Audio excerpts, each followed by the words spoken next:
Welcome back, Bears fans, to another episode of the Chicago Audible, and welcome to our Wild Card Chicago Bears postgame show. As our Chicago Bears fell to the New Orleans Saints by the final score of 21-9. I'm not counting that touchdown at the end. I don't think you at home are either. Really, that score is 21-3. Really, when you look at how this game kind of progressed. But alas, our season officially comes to a close in a very fitting fashion, if you will. I'm Earl DeWitt. Joined with me is my co-host Nicholas Moriano. We're here to break down this final Bears game of the 2020 season. Nick, one-word summary of this game is atrocious. Maybe would be a good one to encapsulate this performance by the Bears, but expected. I don't know. There's probably a bunch of words that are even better than the ones I chose here. What about you, Will? What do you got? I'll match your A word with another A word, and I'll go with abysmal. This offense was just, abysmal is the word I use, and I'll use it again here. They only had one third down gain this entire game. Came in the final 2 minutes of the game on that drive that I'm not counting, that garbage time drive at that. And on top of that, they just had way too many drives, Nick. I think I counted 7 that they couldn't even get 15 yards in a single drive. I know the Saints defense is tough, but I did not expect this Bears offense to struggle that mightily, but we'll break it all down as we go throughout it. And Nick, let's just go ahead and jump into this first quarter, and let's begin our opening drive here. And as we just kind of kick things off for this opening drive, where's your headspace? Obviously, you and I watching this game together, it was frustrating, embarrassing. We kind of were able to just knowing the fate that was about to happen, just kind of let some of that pressure off of even taking notes for this game and paying attention to all the nitty gritty details in each and every play, and just kind of, at least I took the last quarter to just absorb the fact that this is going to be the last Bears football I get to watch until August, September. Who knows with COVID and how this year is going to end up playing out. But what's just your initial thoughts here as we kind of kick off our show?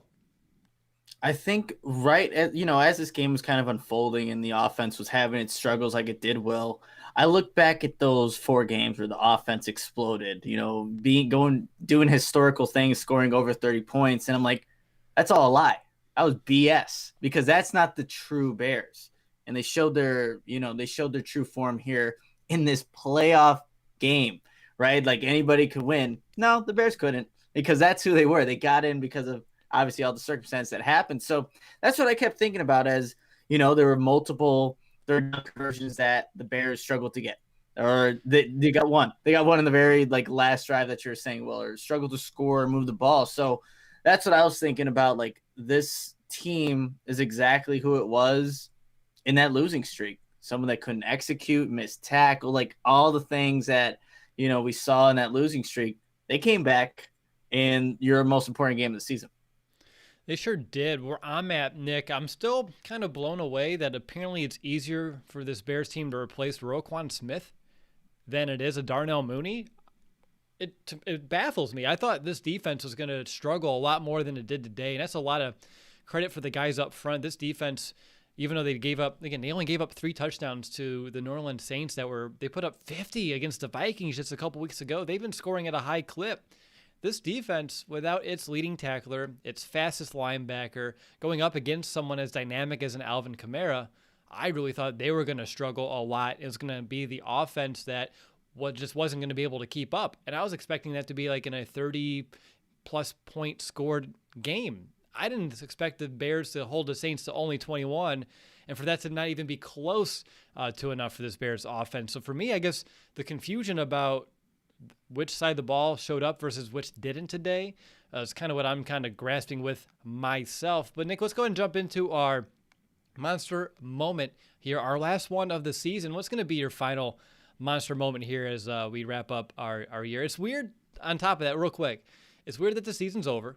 We know it's over, and we're just so matter of fact about it. It's our last monster moment. It doesn't feel like anything that's nostalgic or anything to even just relish or take in. It's just kind of let's just get it done and let's get to this off season, because there's a lot of work still in front of us. Yeah, I think that's because of how the season really played out. Well, this would mean a lot more had the season kind of gone. We could get to that later, but to answer the monster moment, I said it during the live stream. I think it is a Javon Wims dropped should have been touchdown. You don't know how the game would play out. The Bears could end up still losing this game, even if that happens, but they have maybe some confidence offensively. Maybe the Bears are more willing to try some of those trickery plays or just deep shots in general, but that's no guarantee. But I think that would have put the Bears in the lead, right?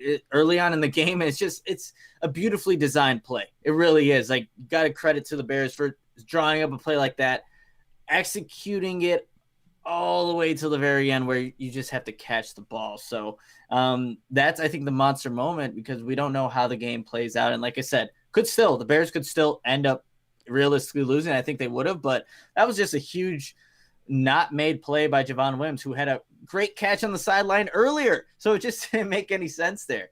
Those back-to-back plays, and he has the concentration catch to get the feet down on the sideline, and then the very next play, the easy one, is the one that slips right through his hands. I think that is the monster moment of the game. It's literally the game, or the moment of the game, where the Bears started to let this game slip right through their hands, both figuratively and literally. When I look at the rest of this game, trying to find another monster moment, my mind keeps going, well, which punt was the best for the Bears? Because that seems like what they were doing most consistently. I think I'm going to give my monster moment to the game, though, to a punt, or when they went for it, when they punted 4th and 2 right before the half. Not that they needed to go for it there, but the Bears were down 7-3 with a chance to go 2 for 1, Nick, and they came out so conservative. That drive is my monster moment. That, to me, signaled that the Bears were not willing to be aggressive.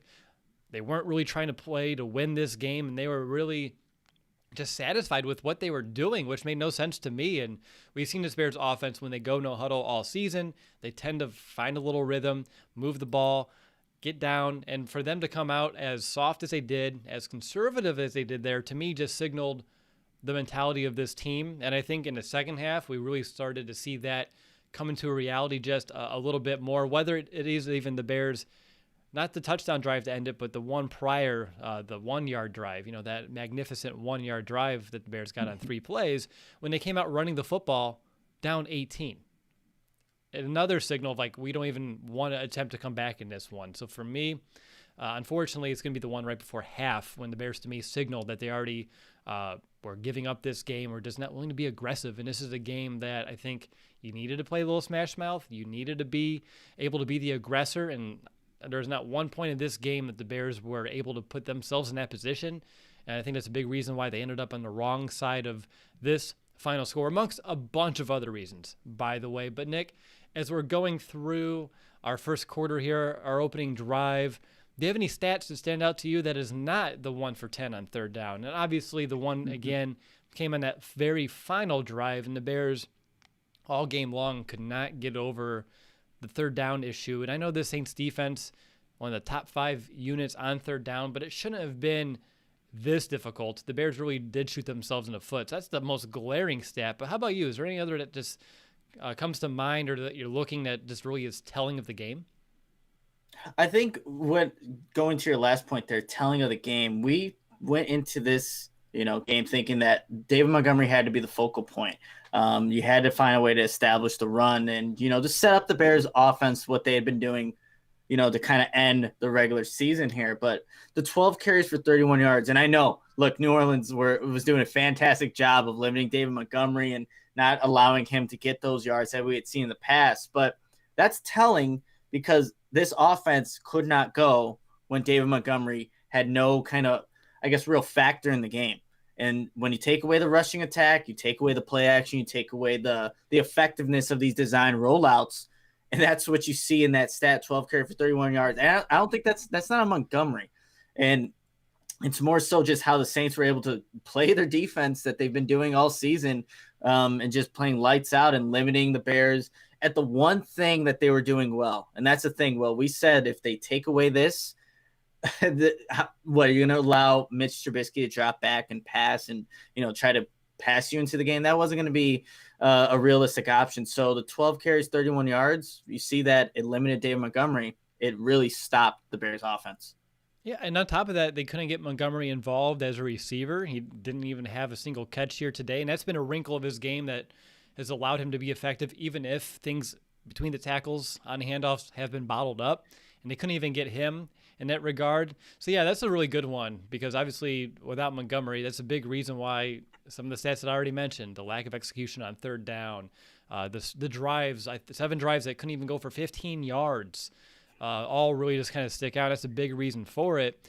The only one that stands out to me is the whopping 9 penalties that the Bears had. I know only 50 yards on, but I mean, we can pick and choose all these penalties, and they're just so huge. Big moments that either allow the Saints to extend drives, put the Bears offense in a horrendous situation that they can't dig themselves out of.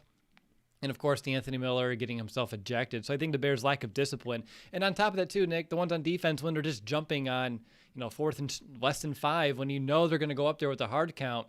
And I know Cole Kmet too. I know it's his first playoff game, but he had himself some struggles when it comes to keeping it clean and not getting penalized as well.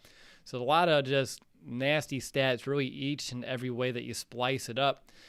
And I did forget, Nick, you should have corrected me. We need to take a time out to let us know about the monster moment. Going back a step, it's brought to you by our friends over at Miller Lite. And during this time of social distancing, enjoying a Chicago Bears playoff game, as hard as it may be to enjoy this game specifically with friends over a beer, it may look a little bit different than it has in the past, but as the original light beer, Miller Lite has proven that it can persevere and bring people together near or far through Miller time. And even though it has been a challenge, staying connected, it's just as important as it ever has been. Some people, they're stuck in their house with their roommates and partners. Others are at home with their family. Some are still keeping their interaction strictly digitals, and others have embraced hangouts outdoors at a safe distance. It doesn't matter how you watch the game with those close to you as long as you have Miller Lite, because Miller time is like no other when it comes to watching Bears games. There's a reason why it's been a staple at Soldier Field for so long. Remember, no matter where you're watching the game, it's always Miller time in Chicago. Pick up Miller Lite for your game day needs. Celebrate responsibly. Miller Brewing Company, Milwaukee, Wisconsin. 96 calories and 3.2 carbs per 12 ounces. All right, you're listening to Chicago Audible. This is our final post-game show of the 2020 season. I'm your host, Will DeWitt. I'm joined with me is my co-host, Nicholas Moriano.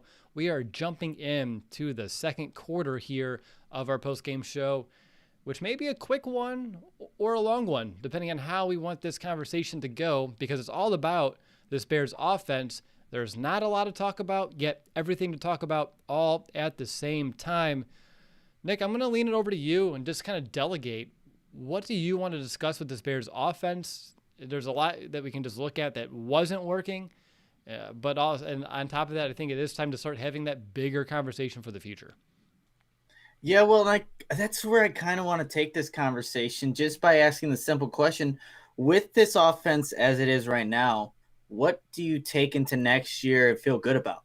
Like, honestly, where you're feeling like, okay, we can build off this player, this scheme, this whatever the Bears offense may be doing. But and I look at this Bears offense and then really factor in like those weaker defenses were probably the main reason why the Bears had success on offense. What can this offense really take from Matt Nagy if he's here and Bill Lazor and build upon it? Like, I don't know. Yes, you can keep running the play action rollout stuff, but obviously teams will figure that out. Better teams will figure that out. So it's not something that you need to be able to build off that. And that's what I think is concerning, that I just don't think the Bears have the players, and might be losing like Allen Robinson. You're not going to have like the solidified quarterback. There's just so many questions that I have, because all those glaring issues came up in this game where the Bears can't pass their way to win. They have to definitely, run the ball. But if they can't do that, they're done. Like, how you could beat the Bears out, or if they even behind the sticks. You talked about like some of those penalties that they had. They started the third quarter, first drive of the game. It was a penalty, right? I think it was a false start, whatever it may have been. You knew the Bears weren't going to convert. Like, what do you feel good about on this Bears offense? Is there anything? Except for Darnell Mooney, right now, no. Maybe Darnell Mooney. Darnell Mooney is like, and he wasn't here, and like, but that's like, I just don't feel comfortable, and there's so many things you need to fix that's why it's so concerning to me.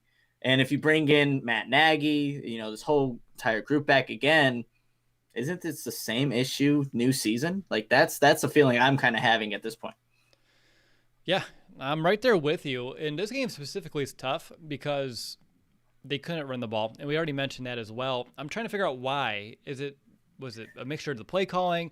I didn't see the Bears get much push. There's the only time I saw them really getting any push was with that. It was after Jenkins got that fumble recovery. I still thought it was an interception, almost called it that. But that fumble recovery, they gave the Bears the ball at the Saints about the 25-yard line, and from there they just decided to run it down their throats for a few plays in a row. That's the only time when I'm recollecting the game that I can remember them even getting any push. So I think lack of push, but also just play calling in general. It wasn't giving, this offense had no flow, and it's just hard to really do much of anything. And the unfortunate part is the Bears only had the ball for 21 minutes.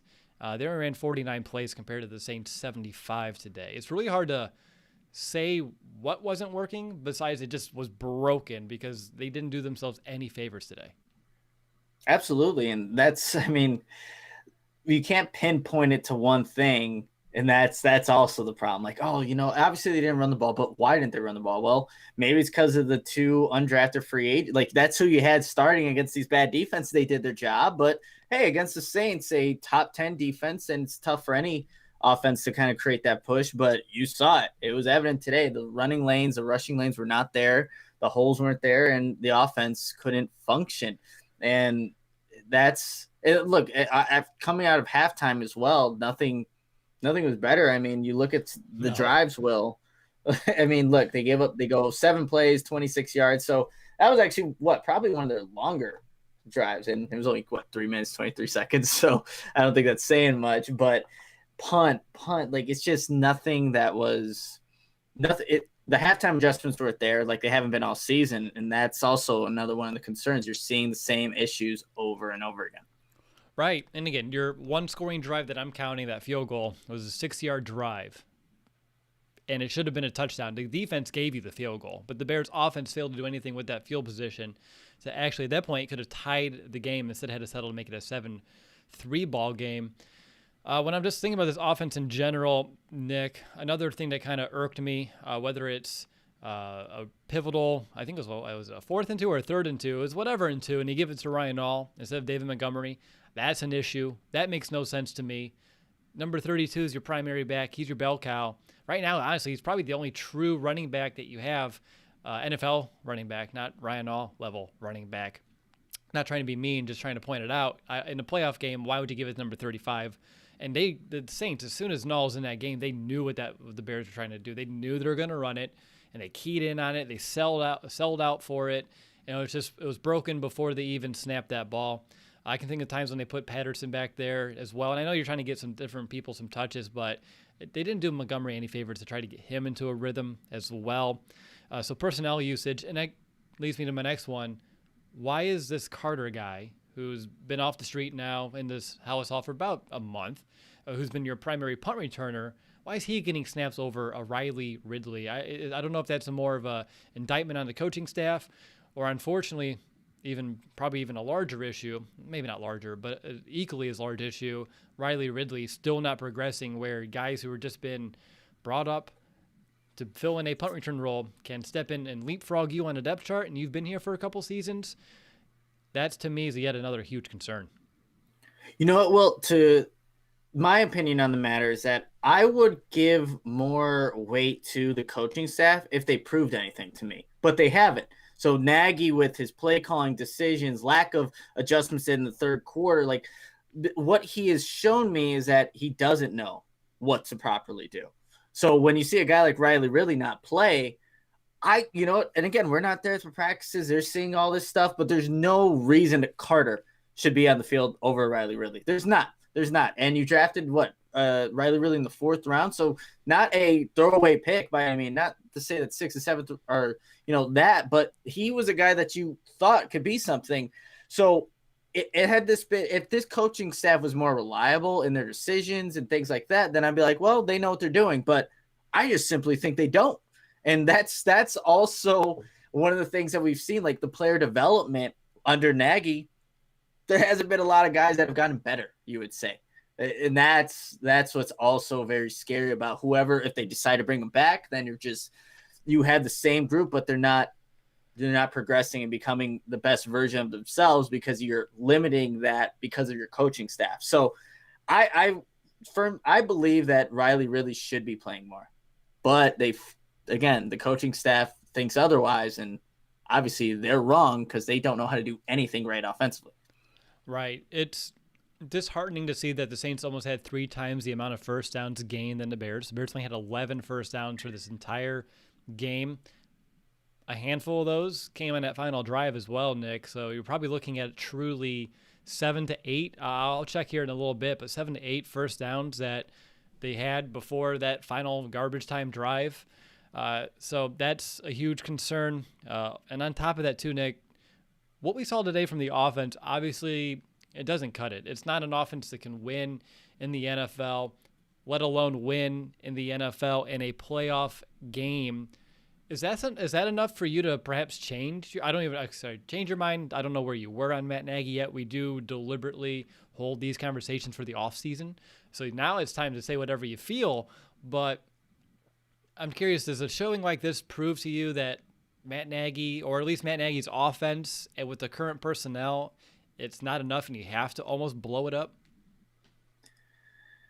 It really is leaning that way, Will, because even in the his first season here, it's not like the offense was spectacular. It wasn't. Let's be completely honest. In 2019 took ultimate just regression, and then 2020 was this fluctuation of whatever was actually real with this offense. I don't even know. So I would say that, yeah, it probably is to cut ties, but that's the problem with the Bears, though. Organizationally, like, they always cut ties, and they're not that they should be willing to commit longer to, like a Trestman or a Fox. Like, no, like, it was good to cut when they did, but you get in this cycle of, like, every single time things go bad, immediately, like, we're cutting them.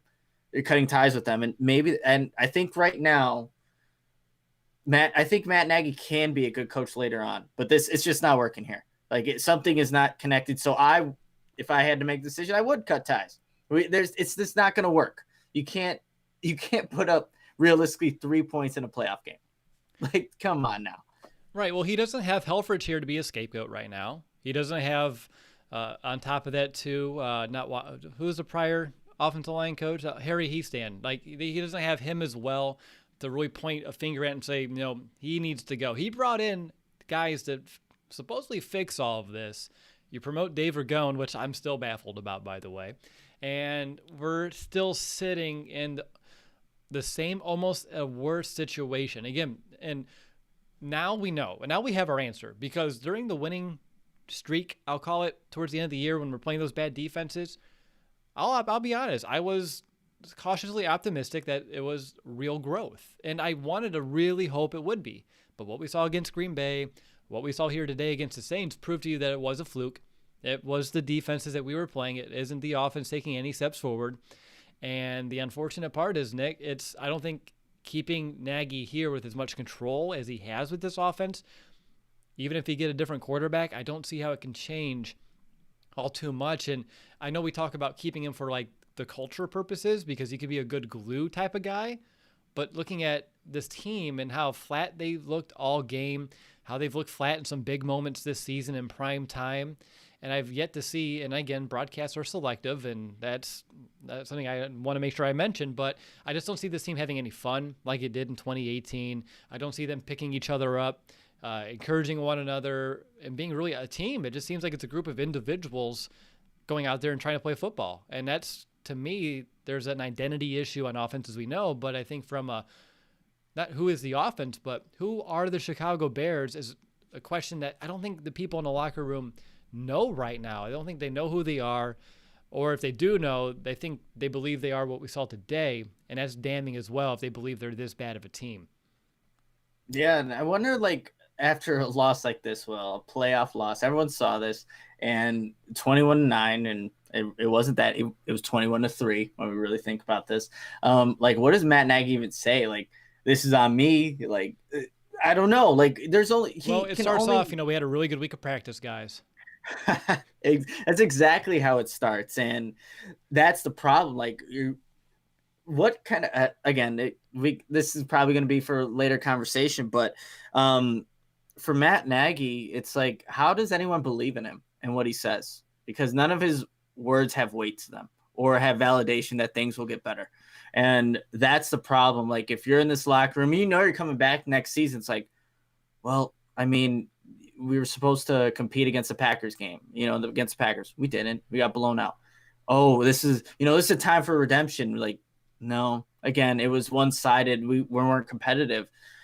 Like, as a player, and the players need to play better themselves, no doubt about it. I'm not going to give them a free pass here, but you just can't have any confidence going into next season, I would say, even with him as the leader there. And he I would say, like, he does a lot of good things, but he hasn't proven it well. And that's the big issue that I have with him. Like, he says a lot of great things, but what, 8-8, 2 seasons in a row now, and you piggybacked off your defense to get to 12-4 and win the division. That's not going to do it for me. It's not, and it's tough because, again, you can look at his overall record and point to it and go, he's above 500, but that happens when you start off 12-4, which, again, was not even due to his offense. That's the defense. Remember all the points that defense scored. It's not even how good they were getting off the field or, being strong against the red zone or the number one defense against the run like that team was. That defense scored points. And we're seeing the effects of them not scoring points the last 2 seasons. And apparently that's enough to have us be a 500 team, which is going to really put you in some weird purgatory of just straight up NFL hell, because you're never going to have a top pick to get some of the top caliber players. And on top of that too, how are you a favorable destination for some of these free agents? Free agents have their own issue because right now the Bears have cap space. So it's just really, we're in a real interesting spot for this franchise, Nick. I know we're talking about the offense, but I'm just thinking bigger here. Like, we're in an interesting spot where this thing can get, unfortunately, maybe darker before it gets better, and we may need to understand that. But on top of that, I do see teams who can kind of stick around this middle ground and just with the right piece or two be able to flip the switch in turn. I just don't know. I think the Bears, unfortunately, are a few pieces away and not just a couple here and there, not just on offense, but both sides of the ball. When you're looking at, I guess, today's game, we should talk about it a little bit more concrete here. I don't even know where to go with this, man. It was just so bad. Like, obviously, Allen Robinson, he had himself 6 catches and 55 yards, and that's great. And on top of that, I'm pissed off because they squandered his best drive when he had that 15-yarder and that 21-yarder to start off this third quarter. The Bears were finally showing some promise, and then there they go. They start going backwards a bit. Anthony Miller gets ejected, and they end up punting. So it's every time they even get themselves with some momentum, and it's been this way all season long, Nick, they find a way to shoot themselves in the foot and get off the field. Not with points, but with their tail tucked between their legs. Yeah, and that's and that goes back to coaching. Like, how are you having some of these mental breakdowns, like with Anthony Miller? And we were talking about this during the live stream. It's like, Gardner Johnson is an instigator. He's going to get in your head. He's going to talk. Don't retaliate. That had to have been the message. There's no way that it's not, given how these teams face the first time. But what does Anthony Miller do? Someone who hasn't contributed all season, who hasn't been the that second round draft pick that the Bears were hoping he would be. He throws the punch. He retaliates. He gets flagged. He gets ejected. Puts his team in a bad position. Luckily, it was an offsetting penalty. But yeah, I think just looking at the wide receivers, if you're not going to play Ridley, you're going to most likely lose Allen Robinson. You don't know if Anthony Miller's Will, you look at wide receiver and you're like, crap. That is back to before. It was a season right before, Matt Nagy right, but got this here. Time is we don't have the cap space to buy a Taylor Gabriel, to buy an Allen Robinson on some of these cheaper prove-it deals either. And Allen Robinson, I would say cheaper because I do believe he's played higher than his contract. He's played above his pay grade. The Bears got lucky, very, very lucky. He was coming off that knee injury, and he's been able to outperform his numbers. I don't know if he can get that lucky again, and I don't think they have the capital right now to actually go and recalibrate and retool that position group. And it's unfortunate. Obviously, if you can keep Robinson and you have Mooney, then it's a much easier situation. But I don't know how they can keep A-Rob. Actually, this brings up my next question. What's the biggest hole in this offense? Is it QB? I mean, I'm looking at quarterback, and I know that's the end-all, be-all of football and the NFL, and that's understood. But then I look at teams like the Rams a couple weeks ago without Goff, looking at Washington yesterday. It's just, I see teams with no-name quarterbacks being able to have much more production on offense, and it just blows my mind, and it has me scratching my head. Yeah, and look, I want to say quarterback, I really do, but like if you had a vision as an offense or an identity as an offense that even a backup could run it, like you saw with the Rams, or even the Cardinals were trying to compete, with their backup, like at least maybe you have a chance. But it seems like with the Bears, even if they had a quarterback, they'd be in a bad situation as well. So I will go with quarterback though, because it does solve it. It hides a lot of the issues, I would say. Like you can get away if you have good quarterback play. Oh, your offensive line's not as good. Well, if you have a good quarterback, he can still try to make plays. But like this team won't go anywhere if the same lack of identity is still implemented in the 2021 season. It won't. It won't. And that's the reality of the situation. So is Matt Nagy going to change? No, that's not going to happen. So I think the Bears have to have those conversations with themselves, the higher ups. George McCaskey, it's like, is Matt Nagy going to get better? He's done the exact opposite the last 2 seasons. So I got to get somebody new, but you got to make the right choice there too. It's a real, like you mentioned, it could be a lot darker than it becomes lighter sooner than later. And that's honestly the reality of the situation. We're back to everything's on the table, I would say, in terms of retooling, rebuilding, and anything's on the table. And that's not a position you want to be in. I did do a couple Twitter polls here while we were setting up the post-game stream. Out of about 800 votes, we're at about 80% saying Nagy should not come back next season from Bears fans. So that's a pretty hefty chunk of the fan base right there. On top of this, Nick, we look at QB, and when you look at the offseason, options are not too enticing out there. So again, how can this get much better right now? I have no idea. So there's just a lot of holes all the way around. I think it does start with identity as well. Which is a big problem that this offense has. Is there any other gripes that you have from what we saw today specifically when it comes to this offense? I think penalties were the big one, inability to run the ball. It just sucks because they just had the same. It was just so formulaic where it's just like 3 and out, 3 and out, 3 and out. And when you have that, there's not a lot that you can really grasp at for like bigger takeaways other than the fact they couldn't even begin to sustain a drive. Will, I think another thing, this is the second game in a row where it took way too long to get Allen Robinson involved. And maybe he was covered up, and Marshawn Lattimore has been playing really good football as of late. And, the Saints defense has been really good. But look, if it's not working with David Montgomery, the next option, maybe it can go vice versa. If Allen Robinson's not working, you go to David Montgomery. But if David Montgomery's not doing what he's supposed to do on the ground, you go to Allen Robinson. That's what you should do. But like it's just I think it was in the third quarter where Allen Robinson gets his first reception, and if I'm not mistaken, but you find ways, and he's a great wide receiver. He can get open, and he was tearing up Marshawn Lattimore the first game, and I know they definitely have improved, but that would be my biggest gripe. Like this, two past games, why isn't Allen Robinson more involved? And they play good corners, but come on now, that can't happen. That's the offense that also has looked really crappy these last 2 games. I don't know if you can put the two together, but it makes sense to me that you don't get your number 1, top 10, maybe for some people, top 5 wide receiver involved in the game plan earlier. Your offense is not going to look as good. I don't know. It's just, that's something that I would have definitely liked to see gone differently had they, played a third game together. Sure. Right. Yeah, I'm with you. Like getting your best players the football in their hands is obviously one of your biggest goals, or it should be one of your biggest goals, not just for the game, but early on to get yourself into a rhythm, get you some momentum, heck, a couple first downs, and doing it in some ways where it doesn't need to be overly complicated. What happened to that Allen Robinson slant that we saw a few weeks ago that they forgot about? It's just gone. And so it is very aggravating, confusing all at the same time. How much do you think they missed Darnell Mooney today? And he's been pretty consistent as well. And obviously you have to find other avenues. And I think the Bears definitely struggled with that. Just looking at the target share, no one else outside of Allen Robinson had more than 3 catches. Carter had 3.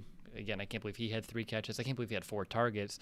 Kmet had 3. And then outside of that, everyone's at 2s and 1s. And I think Darnell Mooney, with his top end speed being missing really allowed that defense to play down, and that could be the beginning of the detriment for this offense.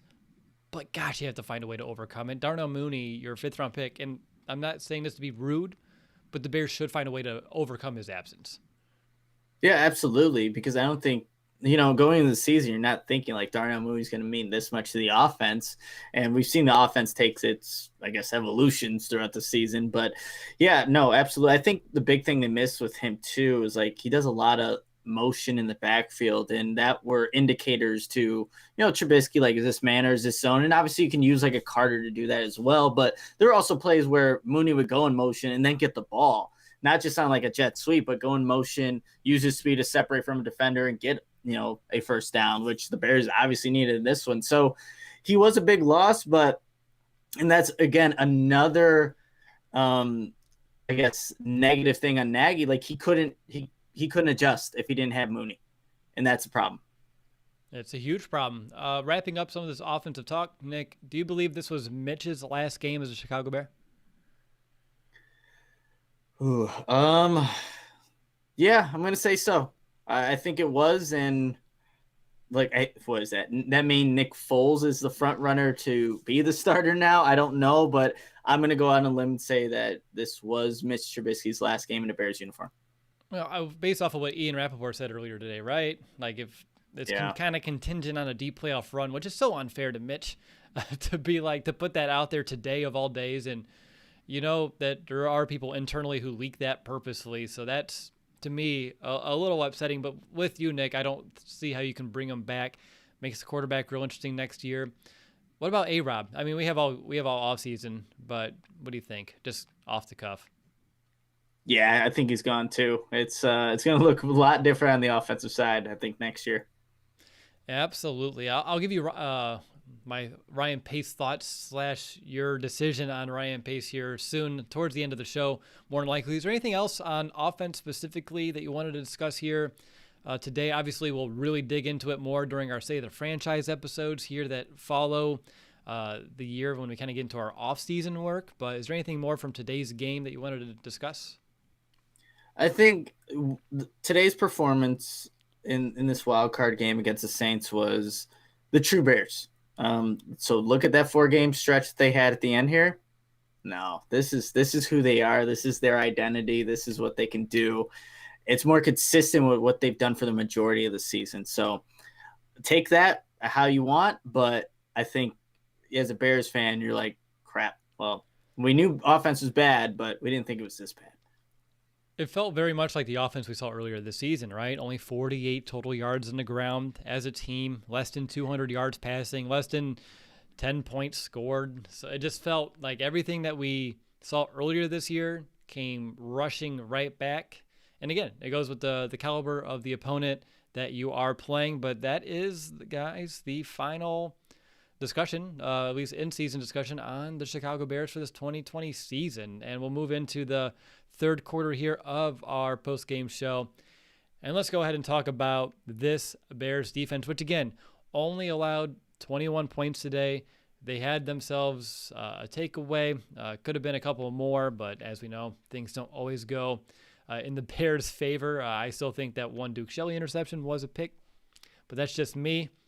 But on top of that, Nick, as we kind of just begin this defensive discussion, did they play better than you thought they would coming into the game? Because that's still, like I talked about in my initial thoughts earlier, I'm still very surprised they played as well as they did without Roquan Smith. Absolutely. Well, this defense, it was a 7-3 ball game going into the third quarter against the Saints. And it was close even in the first matchup, but they didn't have Roquan Smith. You didn't have Jalen Johnson and, however you feel about Buster Screen. And you have to factor in this offense was just non-existent, awful, getting off the field really quickly. So this defense was out there a majority of this game, and they did not – they gave up 21 points to a Saints team that was scoring 30. And in the Superdome, obviously not as much fans, but still, that's impressive to do. Kamara didn't have the game that I thought he was just going to light up this Bears defense. Like, it would be Kamara any way you want it in any type of play, but that really wasn't the case. Well, you saw this front seven playing better than I anticipated. And look, they did give up. There were plays, no doubt, Will, where we're like, well, they're not tackling. Where's the nearest guy on, a 3rd and 11 play? Why are they converting? Yes, those definitely happen, but they're the only reason the Bears defense, they're the only reason this game, I guess, was as close as it was for a majority of it. But yeah, I was definitely surprised how they played, and given that the Saints are a high scoring opponent, they surprised me.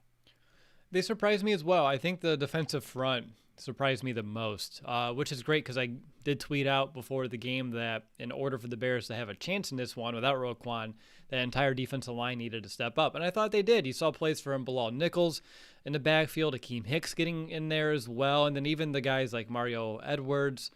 On top of that, even Brent Urban as well. I mean, you saw everyone getting involved at one point or the other, and we needed that today. And it's unfortunate we haven't really seen that kind of a play from the defensive line really over the last few games. Glad they were able to step up today. It's unfortunate it wasn't enough, but it did really help put the Saints into some 3rd and long situations. But the unfortunate part of this, Nick, which leads me to my next talking point, the Bears didn't do a great job on 3rd down on defense. The Saints, again, they were one of the NFL's best 3rd down offenses. The Bears should be, or they were at least statistically one of the better 3rd down defenses. But today, the Saints 11 of 17 on 3rd down, which to me shows two things. One, the Bears got them in 3rd down a lot.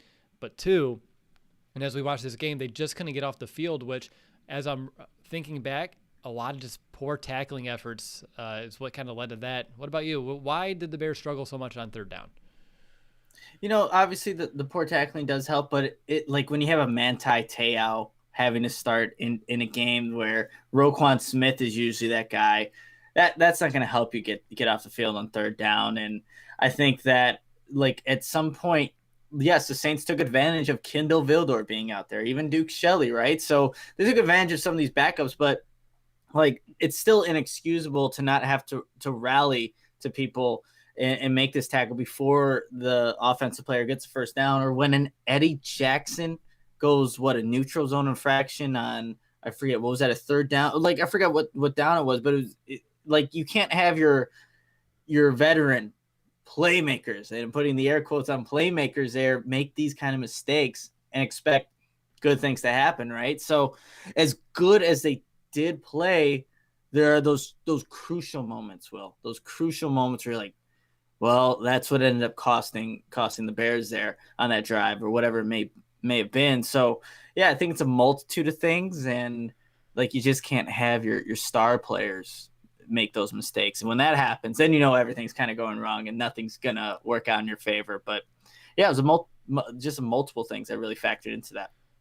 Which is every football game, but no, that makes a lot of sense. Yeah, I think it was also kind of a tale of two halves, though, with this defense. And unfortunately, that's the offense's inability to sustain drives. I think fatigue started to set in. And on top of fatigue, just being a human, which I am, angst, aggravation, what had to start settling in. You get off the field, and there goes the offense for 3 plays. They go 6 yards, and you're right back out there. Because the Saints only had the ball 3 times in the second half, Nick. 3 times, 3 possessions. And they were able to really just march their way down the field and milk the clock and get the yard. You're looking at a 12-play, 85-yard touchdown drive, a 15-play, 64-yard touchdown drive. And then even their final drive where they didn't get points ended up at the 1-yard line. They're just short. So it also kind of helps skew the score a little bit. But that's 11 plays, 67 yards with another 5 minutes off the clock. So this defense in the second half, like I mentioned, did a really good job on 1st down, getting the Saints defense offense into 3rd down situations, but they just couldn't get themselves off the field. A lot of soft coverage, and when they were throwing it short of the sticks too. Again, if you go back, just count the missed tackles on some of these plays. You're looking at 3 to 4 missed tackles per play, and some of that heart, that effort wasn't there, but it still was enough to make this game a close one. At least, again, giving up 3 touchdowns at all to the Saints, I would call that a win for this Bears defense. Are there any other players that stepped up in your mind? Obviously, the no Jalen Johnson really hurt today. I thought he was going to play, and that was kind of a blow to me this afternoon, prepping for the show, getting things ready. When I saw that hit my timeline, I already felt a little deflated before this thing started.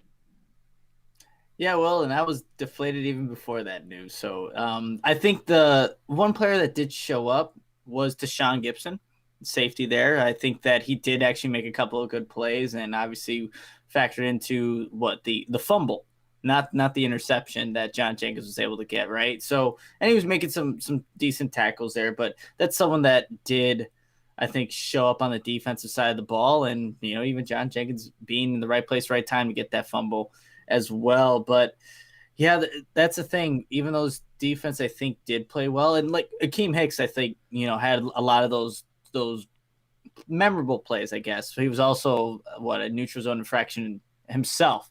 But really, I think it was Gibson who stood out to me on the defensive side. Yeah, he was involved with a few key plays, whether it be an almost interception, whether he was able to get a tip up on that ball, being around, just a few of the key plays, just being a big contributor in it as well. And for someone that, Nick, we can be honest, we haven't talked about him a lot in this podcast. Early on this season, he did have a few big plays. Then he kind of just got lost in the shuffle. It was just average. But today he did step up a bit, which was needed. The Bears needed someone to step up in the secondary, and it wasn't Eddie Jackson today. There's a lot of just poor play from him. Are you concerned about even his future here in Chicago? Because it's been a tough year for Eddie Jackson, whether it is all these missed tackles, lack of effort, all these near interceptions that he just can't handle. And for a player that started his NFL career as hot as he did, getting that big payday, and now just to take a complete, almost, I'm going to call it nosedive, it's been hard to watch.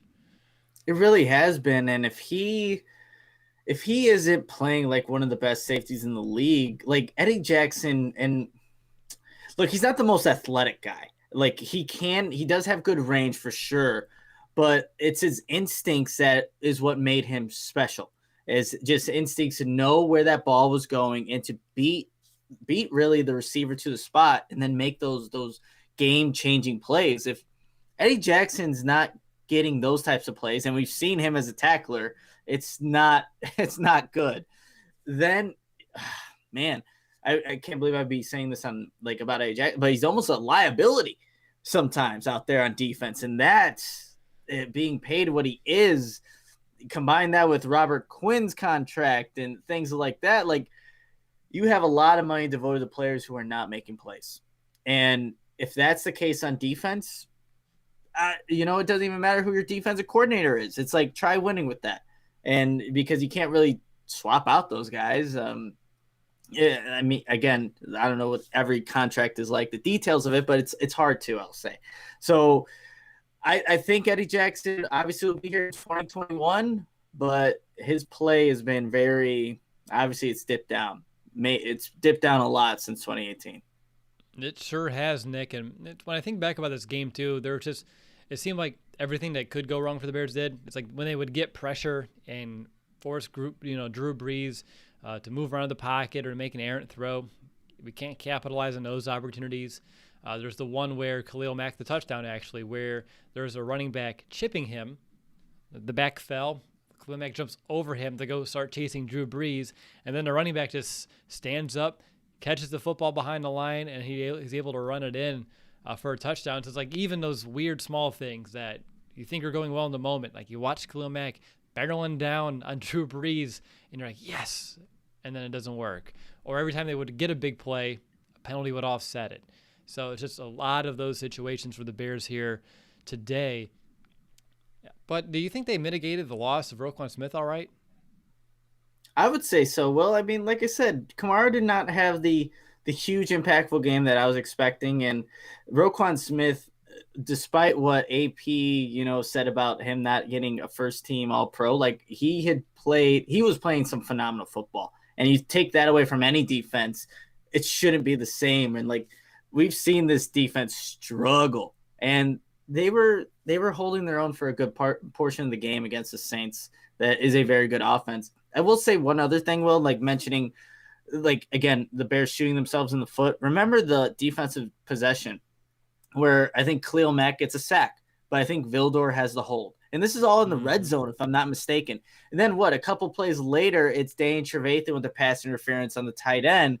It's like how many opportunities are you going to give to the Saints? Like, yes, they're going to capitalize if you keep doing that, but they had a good play with the Khalil Mack sack, and Drew Brees is going backwards, and Yeah, they they got get him him. down to the 20, and it's like, oh wow, there's a sack, and you're like 1 second ahead of me, or you saw the flag because my broadcast had like a light blue color for flags, and my eyes are not trained to see that, and it's like, oh, it's coming back, automatic first down. So it's just like even when they put themselves in favorable situations where they can give themselves a play that's going to help the Bears and maybe put some momentum in Chicago's favor, and even in the same play, they find a way to just neutralize it and honestly to switch it right back to the Saints and, like you said, give them those additional opportunities. But obviously missing, I thought, again, 21 points. They couldn't get off the field. That's a big issue. But being down Roquan, Jalen Johnson, I thought they held their own a bit. And again, it depends on how you look at it because score-wise, they didn't give up a lot of points. Second half, though, when they score on 2 of the 3 trips and the other one stops probably at the half-yard line, that's another issue. But again, fatigue in the offense, and you can talk about the complementary football and what's leading to what. And I think the offense and their inability to do anything just deflated the defense, their aggressiveness, and we saw it all. We've seen it all season in games just like this. And even though it was the playoffs, it reared its head yet again. Is there anything or anyone else on this defense that you want to discuss? I see Cleveland's up 21-0 in the matter of just starting this podcast. So just wanted to throw that out there. 21-0 without their head coach. That's impressive for the Cleveland Browns. The only thing, obviously, we know, like offense, there's just so many glaring holes, right? There's a lot of issues. But defensively, even though, there are some playmakers, like that side of the ball scares me as well, Will. If you don't have the pass rush, we've seen what this Bears defense can be without a pass rush. Not one that's reliable. If they're not getting turnovers, man, it's not a group that you feel too confident in. But in this game, they did their part. I would say they did their part for sure.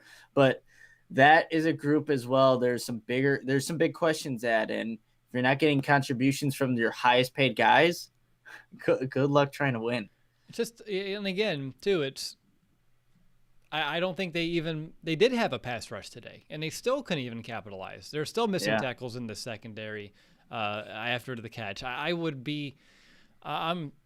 going to look into it. I don't want to find out the number, but I want to find out the percentage of yards that came after the catch today for the Saints, because I know that number has to be pretty high up there based off everything that we saw from the scene. And then you see like the fullback, like Michael Burton, which, we love Michael Burton. We miss him back here in Chicago, back when we had him.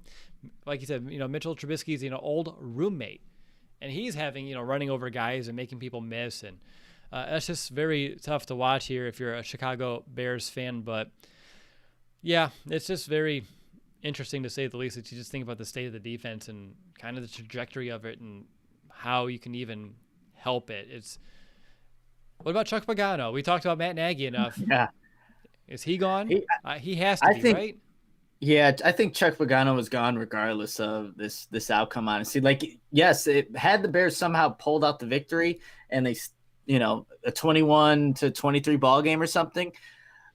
I still think Chuck Pagano's future was, his days were coming, because this defense just, for some reason, doesn't play the same way. A lot of the same players, too, let's be completely honest, but it just hasn't been the same since he's got here. And I think somebody else can get more out of these guys. I really do believe that. But yeah, I thought that whenever this season ended, so did Chuck Pagano's days as being the Bears defensive coordinator. All right. You want to talk any more defense, or do you want to jump into the fourth quarter of our show? Let's go to the fourth quarter, Will. All right. Moving into the fourth quarter of our show, Nick, special teams wasn't really a factor today, was it? No, it wasn't. And that's... with Cairo Santos, you knew that he would make his field goals, but the Bears offense never gave him too many opportunities to do so. Will Lutz also helped keep the Bears in this game by missing a field goal. So, yeah, it wasn't a huge contributor, and that's probably for the best. But I think the best thing that came out of this 2020 NFL season was the Bears found a kicker. Like, that's the best thing out of everything, that they have Cairo Santos. And I mean, that's a good thing. That don't get me wrong, that's a good thing. But I don't know. You feel like you want to have more out of a season than just just finding a kicker, but it is a good thing. Yeah, and he had to make his kick twice, and he did. Yep. Because of the penalty. The second one was a little closer than the first, but they still went through the uprights. It still counted for 3 points, and he has been very obviously consistent for the Bears as he's extending. It's 28 straight now made, I think, if my numbers are correct. I didn't have the number in front of me, but I believe last week was 27. So that's, I think, easy math enough for you and I, Nick. But yeah, when you punt 7 times, you only score 9 points in a game. I think that just kind of shows you what type of performance your team had. But I can't think of anything even remotely discussion worthy on special teams for anything else, right? Can you? Yeah, I think this is an interesting comment from Andrew here. He said, funny how 2 years ago, all the Bears needed was a kicker. Yeah. Now it's flipped. Literally everything else is in question. I think that whole kicking situation was to cover up a lot of the other things that were still on that team, like holes. They realistically were, but yeah, that's exactly where the Bears are at. They need everything else but a kicker. The world's weird, man. It really is. It finds a way to make everything full circle, and then again, they'll try to patch all these holes, and by the time they do, the kicker will be a problem again or something else. And it's just the cyclical nature that we all are used to now. But Nick, if you had to call an audible for this one, is there a moment that you would change? Is it just the opening kickoff and even going out of the locker room, or is there a moment that you would want to take back in this one? Again, I think the Javon Williams drop is an easy one, but is there any others? Yeah, I'll go back and change the Rams beating the Cardinals so the Bears don't get in this damn game and we don't have to do this because it was just a waste of time. No, obviously I love talking to you and Mason, but in this game, you could go the Duke Shelley interception that wasn't maybe that again the Bears needed to be in plus territory to do anything remotely close to scoring. If not, then just put another punt on the statistics for this game. But that would be one. Let's see, Cole Kmet had that penalty that he was like throwing the ball to the ref and they move 15 yards back and the Bears do have to settle for a field goal. They were right there in scoring distance. That could be one that you called audible for. But yeah, if I could, I'd change the Rams from winning to losing and we're not here. Oh man, I'm gonna do a one from earlier in the game. I'll do the 4th and 4 that the Bears ran from the Saints 34. It was the one right after the Saints' first touchdown of the game. So the Bears were looking to answer, and that's the one where Mitch rolls out to his right, kind of hesitates, doesn't know if he should run it or throw it. He's trying to point someone open, doesn't work, and he has a very hesitant scramble, and he only picks up, I believe, 2 yards, and even then he wasn't really aggressive to finish that. And I say that, I remember every time Mitch ran today, he ran straight for the sidelines, which you like to see him fight for some additional yards, especially in that one. So I like to have that whole play back, see if we can draw up something a little bit different that can extend that drive. Because perhaps, Nick, if the Bears can, go tit for tat with the Saints there and tie it up at 7-7, maybe that's enough confidence this offense can have instilled in them to help them execute better throughout the remaining drives. So that's where I sit, and obviously there's probably a few more that we can pick and choose from throughout this game, but I think those are some good ones to kind of draw in there for sure. But let's go ahead, Nick. Let's hand out our final MVP of the season. And again, a game like this, I have no idea who's worthy an MVP, but can you find a silver lining? Can you find a positive? Forgot we were doing this. No, I'm just kidding. I think MVP, I'll give it to Deshawn Gibson. I mentioned him earlier, someone that actually, made some plays for the Bears defense. And I think that he's the only one really deserving. You can't look at anybody on offense and say no, you can't give it if you're going for who scored, Jimmy Graham did score a touchdown. But no, I think it was Deshawn Gibson and his just overall play, because you said it, we haven't talked about him a lot this season, and the last game of the season we're finally talking about him. So I will go with Deshawn Gibson. How about you? You can always go Santos and go with the kicker because he scored the only real points of this game. And again, he had to kick that ball twice for the 3, so that's a positive. True. But I think Gibson, though, he was around the ball for the turnover, the almost other turnover. He had the only sack of the entire game. And honestly, Nick, he seemed like he was playing with the most confidence on the entire defense, the most energy, the passion. And I wish other people would have been able to play the same. But yeah, there's really no performance that stands out above the rest that you can point to and say, you know what? That guy was valuable today. I mean, offense, there's nobody. Like, you cannot choose a single offensive player at all. So then defensively, I think Gibson's your really only surefire bet. So I think it's a really good one that you took. And I will mention that on the live stream, we kind of were discussing this. I already mentioned Gibson. Mm-hmm. So for those listening to the podcast, I said it first. There you go, Will.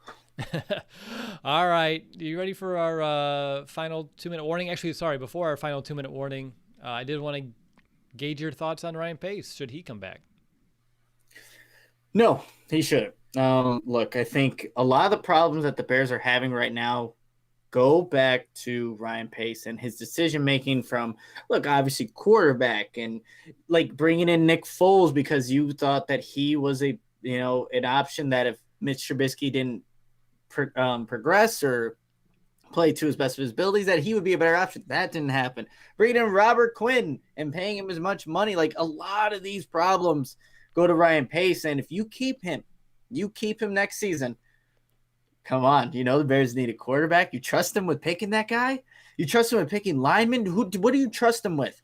Picking I really don't have trust in Ryan Pace. And look, Anthony Miller now is obviously not a question. He is a question mark in terms of what his future is with the Bears. And that was a guy that the Bears moved up to go get, right? So the conviction that he has is for the wrong damn players. And that's why the Bears are in this situation.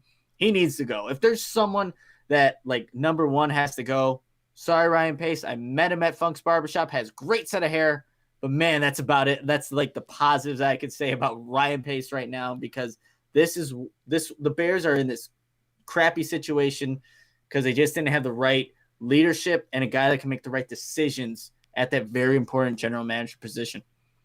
I'm leaning there with you, Nick. 82.2% of Bears fans and about 1,000 votes now on Twitter say no.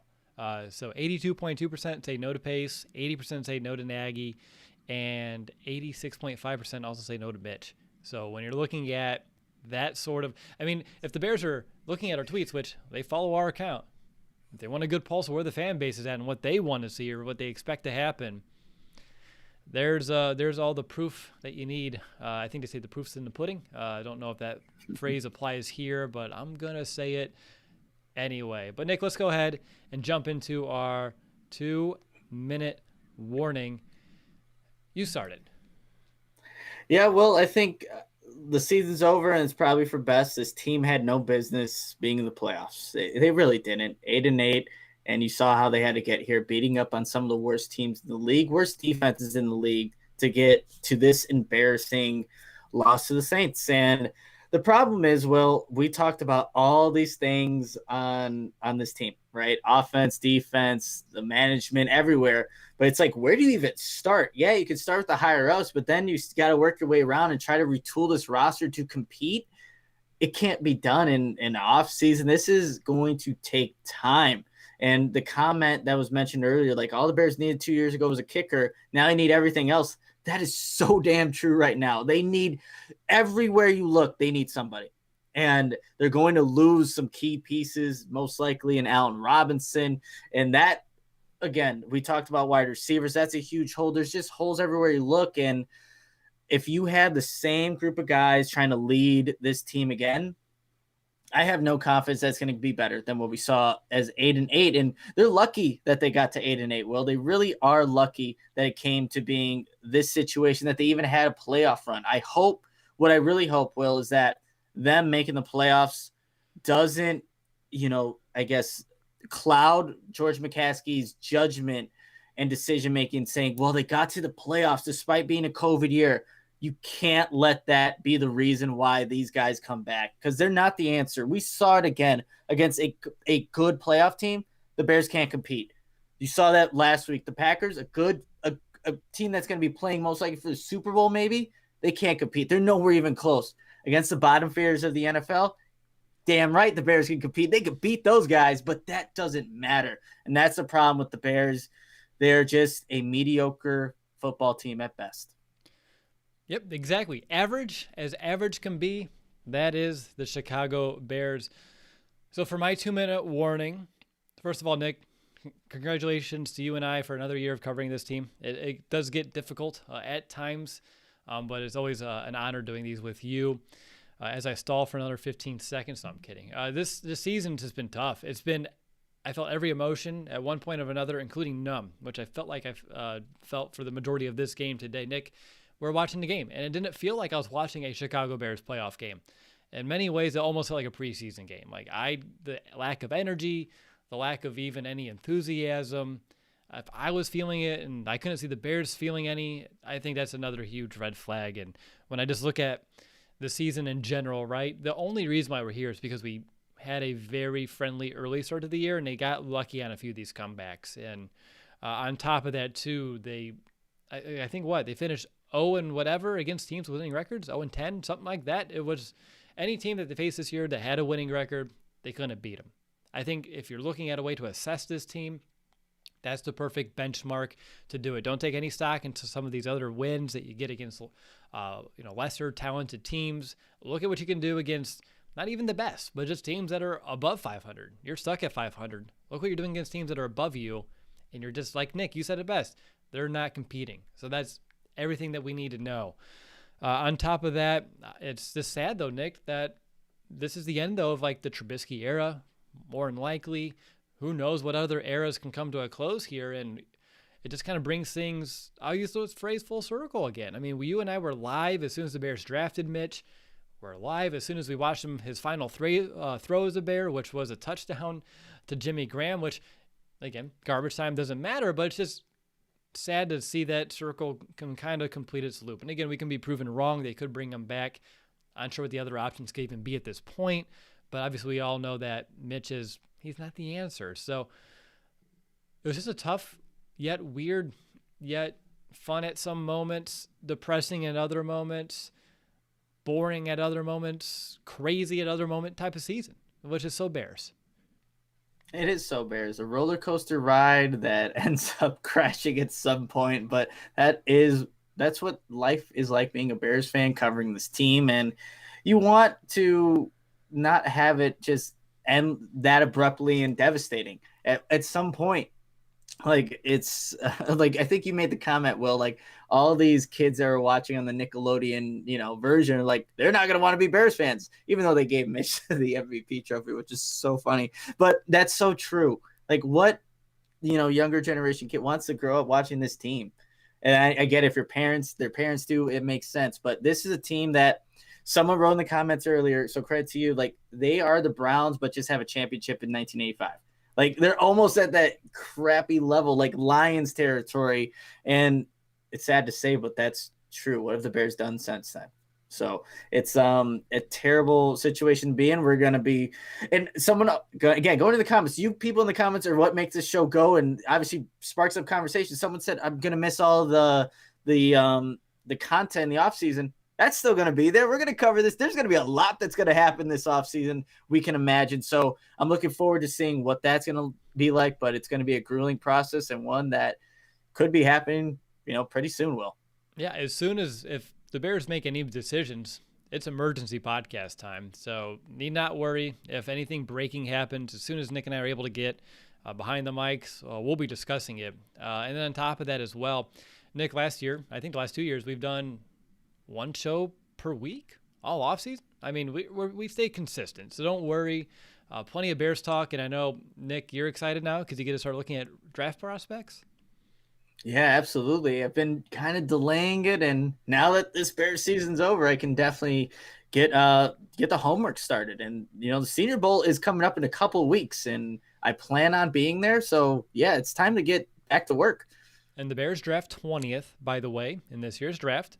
So at one point we're holding a top 10 pick. So that kind of doesn't that feel more enticing right now than how everything kind of shaked out at the end of the season? And again, I'm not for tanking and losing for draft stock, but a top 10 pick sounds mighty fine right now.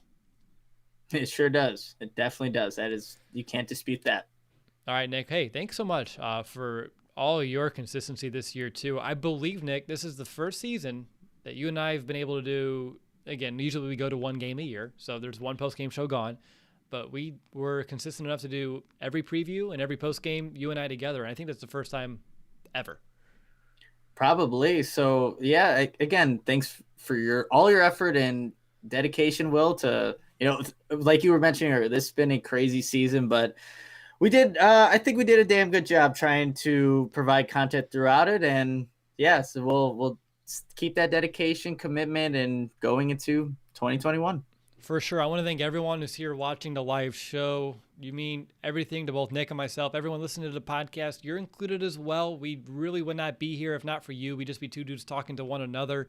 But really, without you, there wouldn't be a Chicago Audible. So just want to make sure that our gratitude does come through right now. If you want to help support our show for the next time we ever do a podcast, Nick, you want to let people know how they can donate? That way they can get that shout out. Again, it won't be a preview game shout out, but obviously by the time we have our next episode, as long as we have any donations that come in, we're always going to have a segment for you.